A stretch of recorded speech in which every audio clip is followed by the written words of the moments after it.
आगामी जिल्हा परिषद आणि पंचायत समिती निवडणुकांसाठी महाराष्ट्र नवनिर्माण सेनेने आंबेगाव तालुक्यात जोरदार तयारी सुरू केली आहे। घोडेगाव येथे झालेल्या तालुका बैठकीत मनसेने सर्व जागांवर उमेदवार उभे करण्याचा निर्धार जाहीर केला।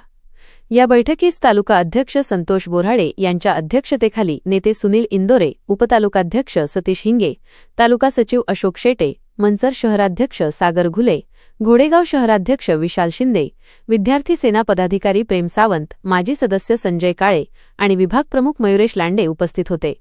संतोष बोऱ्हाडे यांनी बैठकीत सांगितले की आगामी जिल्हा परिषद व पंचायत समिती निवडणुकीत मनसे आंबेगाव तालुक्यात सक्रियपणे उतरणार आहे।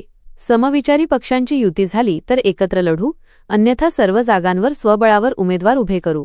तर उपतालुकाध्यक्ष सतीश हिंगे यांनी माहिती दिली की लवकरच आंबेगाव तालुक्यातील 5 जिल्हा परिषद आणि 10 पंचायत समिती गटांसाठी उमेदवारांची घोषणा करण्यात येणार आहे। यामुळे तालुक्यातील मनसे कार्यकर्त्यांमध्ये निवडणुकीची चांगलीच हुरहुर निर्माण झाली आहे।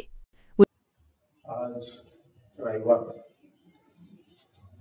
संपूर्ण तालुक्याची पदाधिकारी आणि कार्यकर्त्यांची मीटिंग बोलावण्यात आली होती।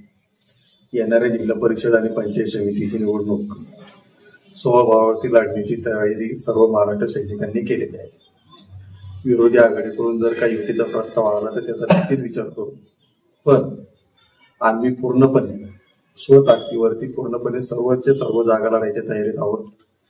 10 पैकी 5 जागा ज्या आहेत जिल्हा परिषदच्या 5, 10 पंचायत समितीच्या त्या 15 जागांपैकी 10 उमेदवार आमचे जवळजवळ निश्चित झालेले आहेत। उरलेले 5 उमेदवार येणाऱ्या 8-15 दिवसांमध्ये निवडणुकीच्या आधी पूर्ण तयार करून निवडणुकीला आम्ही सामोरे जात आहोत। सर्व महाराष्ट्र सैनिकांनी आता कामाला लागावं आणि येणाऱ्या जिल्हा परिषद पंचायत समितीला महाराष्ट्र निर्माण सेनेचा झेंडा फडकन कशी याची काळजी घ्यावी आणि त्या पद्धतीने कामाला लागून जोरदार तयारी करून आपला मनसेचा झेंडा फडकवा।